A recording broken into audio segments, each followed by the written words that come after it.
Hey y'all, Mark Slane with the United States Krav Maga Association, talking to you today about so many handgun defenses.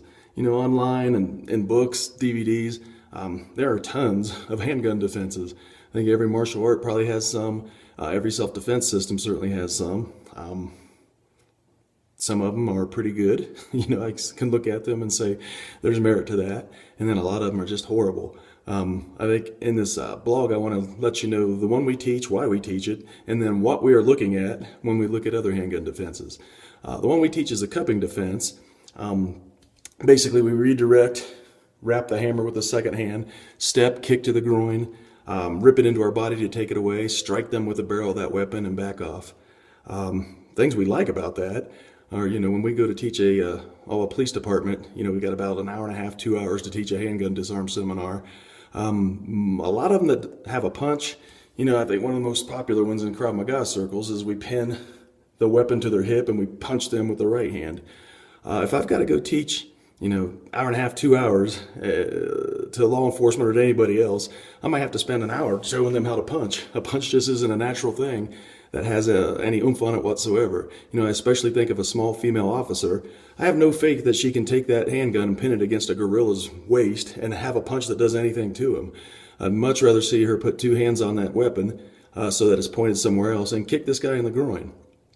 Using leverage and momentum, rip it into her body, strike him with it and get out of there. So I think it's a much stronger, much easier defense. The thing that is gold about it is basically we teach that one defense, the cupping defense, in that seminar, and it's good for 6 or 7 different places that weapon can be. To the side, we're on our knees, the person's mounted us, they're standing over us, they're in our guard. Basically the same defense.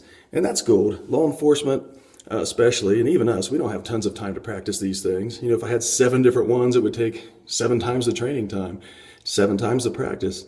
So that one defense that's good in 7 different areas is fantastic. It doesn't take much training. You know, it's not going to cause a freeze when a gun's pointed at me. Which one of the 7 was it? Let's see.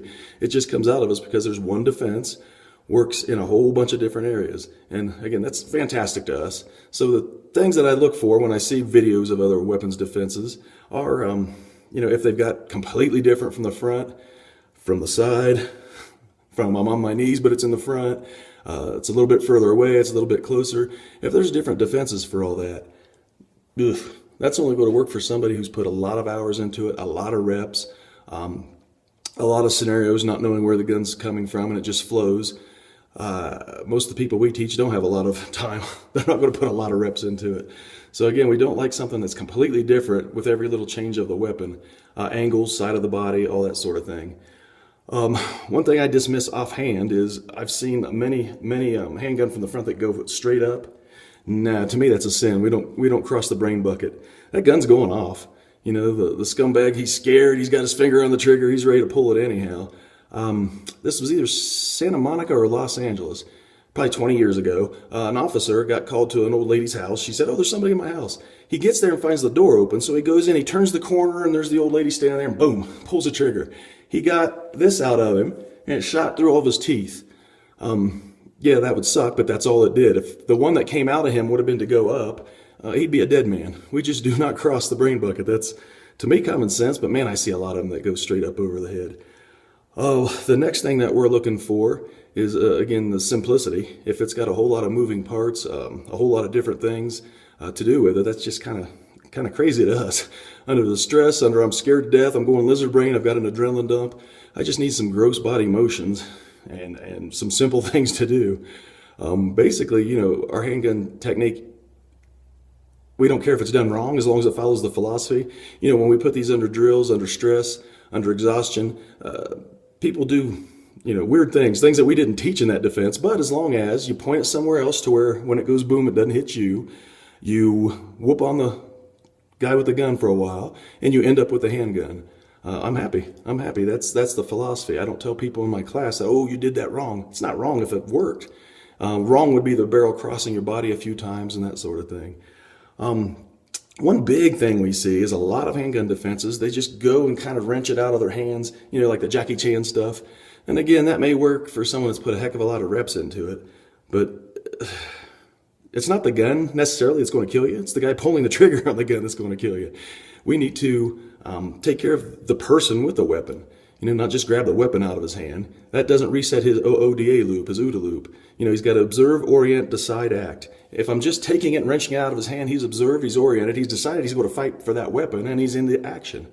We have strikes in our weapon defenses for a reason. He can observe and orient that I'm starting to do a handgun defense, but when I punch him in the face or kick him in the groin, he's got to observe and orient. Before he ever gets to decide and act, we hit him again, we hit him again. We want to keep the bad guy in the loop as we get out of the loop. So we attack the bad guy, not necessarily attack the gun. Yes, we're going to redirect it, but wrenching on that gun and fighting for it, there are some strong dudes out there. There's some guys that are trained, so we certainly don't want to just sit there and wrench the gun out, and then what? The guy's right on us. The thing's probably jammed anyhow after grabbing it, and it didn't let her pick up another shell on the slide on the way back. This dude may be putting a whooping on us as we're sitting there pulling the trigger on a gun that doesn't work.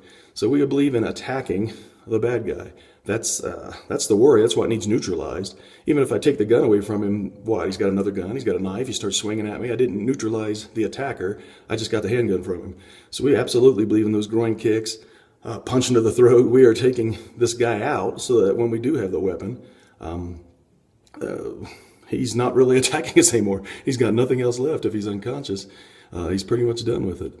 And lastly, I've seen weapons defenses. I saw one where their weapons defense, their handgun defense, was to do a dive roll at the gunman, come up underneath it, and twist it out of his hands. Crazy. And yet his students were practicing it. They believed it because he was the guru. The biggest thing to do with a handgun defense is, yeah, you have to learn it slow and simple. Basically, you're learning against a statue. Your partner's standing there pointing the weapon, smiling. That's probably not what you're going to see on the street. You have got to put some reps under stress, exhaustion, under that gunman waving that gun around, smacking you, beating you, coming forward aggressively. That's where the defense has to work.